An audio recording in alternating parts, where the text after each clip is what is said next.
জাগাও জাগাও ওই যে টাইট রাখতে হবে দুই সাইডের। আমার ভাই বলছে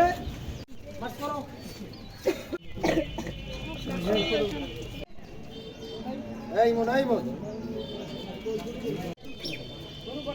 ভাইরা শুরু মুন্না মুন্না একসাথে দর্শকদের বিরুদ্ধে দর্শক চাই নাই আমার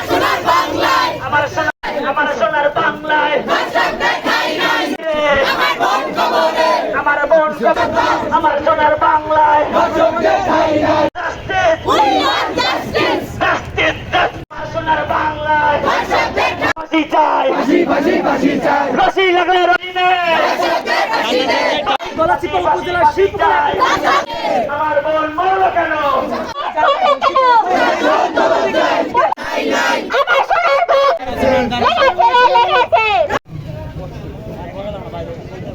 প্রচুর জায়গা আছে গায়ে গায়ে লাগিয়ে বসে আর যামু সামনে যামু পিন্টুন দা হ্যাঁ পিছনে পিছনে মুরব্বি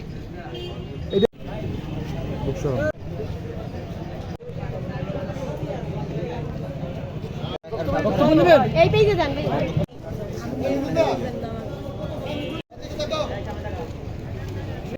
তুমি খুলো তুমি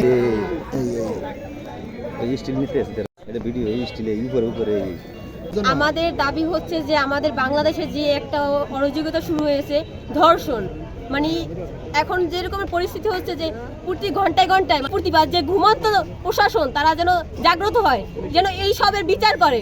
সে যেই হোক আমাদের বিচার চাইবে, আমরা বিচার না পাওয়া পর্যন্ত আমরা রাজপথ ছাড়বো না। যে প্রশাসন তারা যদি যথাযথ দায়িত্ব পালন করে তাহলে কিন্তু এই ধর্ষণ, এই ছিনতাই, এই রাহাজানি এগুলো থাকে না বাংলাদেশে। আপনারা দেখেন প্রশাসন কিন্তু এখন তাদের দায়িত্ব পালনে অনীহা করতেছে। এবং আমরা চাই বাংলাদেশে যত ধর্ষণ হচ্ছে, ধর্ষণ ঘটনা হচ্ছে, ধর্ষকদের যেন বিচারের আইনের আওতায় আনা হয়। এই যে গলাচিপাতে কয়েকদিন আগেই কিন্তু একটা প্রায় ধর্ষণ চেষ্টার ঘটনা ঘটেছে, কিন্তু মেয়েটি গরিব বলে তিনি তার যোগ্য বিচার পায়নি। আমরা এমন বাংলাদেশ চাই না, আমরা হাইরে বাঙালি হয়ে আজীবন থাকতে চাই না, আমরা চাই বাহ বাঙালি হতে।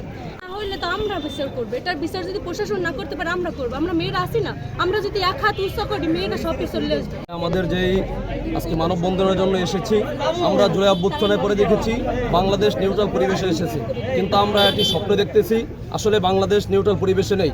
বাংলাদেশে যে অরাজকতা তৈরি হয়েছে এবং আমার বোন এবং আমার মা যেভাবে নিরাপত্তাহীনতায় ভুগতেছে, তাদের নিরাপত্তা নিশ্চিতকরণে প্রশাসনকে আমরা এই মুহূর্তে এখানে দাঁড়িয়ে মানববন্ধনের আমরা ব্যানারে দাঁড়িয়ে বলতে পারি আমরা প্রশাসনকেই দায়ী করতে পারি এক্ষেত্রে।